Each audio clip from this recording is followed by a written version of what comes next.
Bonjour à tous et bienvenue sur Focus Côte d'Ivoire, la chaîne qui éclaire sur l'action publique et les grandes dynamiques de développement de notre pays. Aujourd'hui, nous parlons d'un produit qui fait battre le cœur économique de la nation, le cacao, souvent surnommé l'or brun.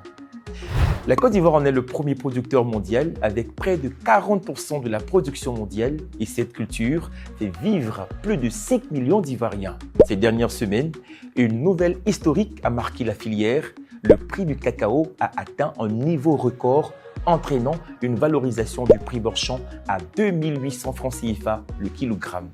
Une mesure saluée par les producteurs, symbole de reconnaissance pour leur dur labeur, mais aussi un signe de la volonté du gouvernement de mieux partager la richesse issue de ce produit stratégique. Alors, comment expliquer cette flambée mondiale? Quels bénéfices concrets pour les producteurs et leurs familles? Et comment garantir que cette croissance soit durable? C'est le thème de notre émission. Le cacao ivoirien à un prix record, opportunité historique aux défis à relever. Pour bien comprendre, il faut rappeler le contexte. Le cacao ivoirien évolue sur un marché mondial soumis à de fortes tensions. Ces derniers mois, les conditions climatiques défavorables, la baisse des récoltes en Afrique de l'Ouest et la demande croissante de chocolat ont entraîné une hausse sans précédent des prix internationaux.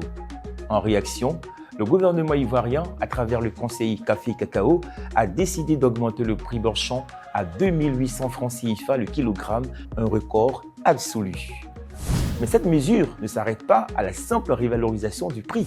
Elle s'inscrit dans une politique globale de soutien et de modernisation de la filière.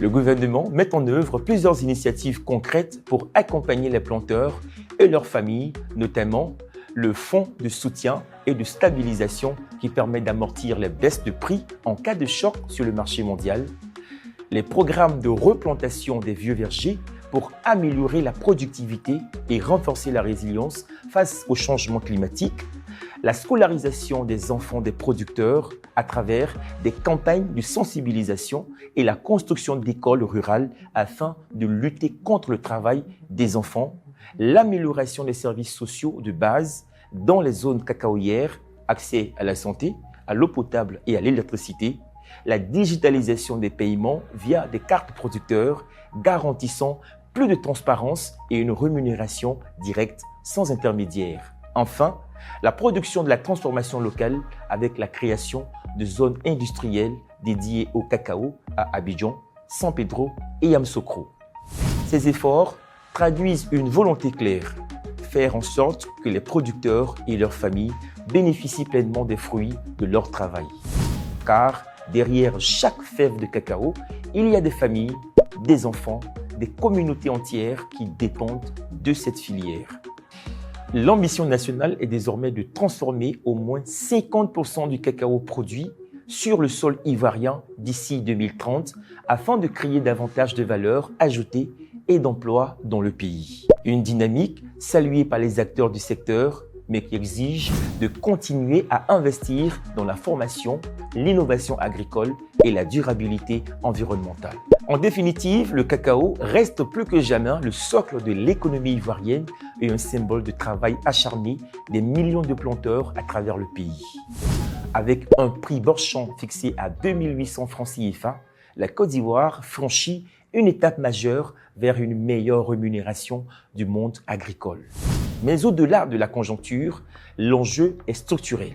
Moderniser les plantations, soutenir les familles rurales et faire du cacao un levier de développement durable et inclusif. Le gouvernement a amorcé des réformes importantes pour que cette richesse soit partagée équitablement en plaçant l'humain, le producteur et sa famille au centre de la politique agricole. Le cacao, hier symbole de réussite économique, devient aujourd'hui un modèle de transformation sociale. Merci de nous avoir suivis dans Focus Côte d'Ivoire, la chaîne qui éclaire sur l'action publique et sur les politiques qui construisent l'avenir.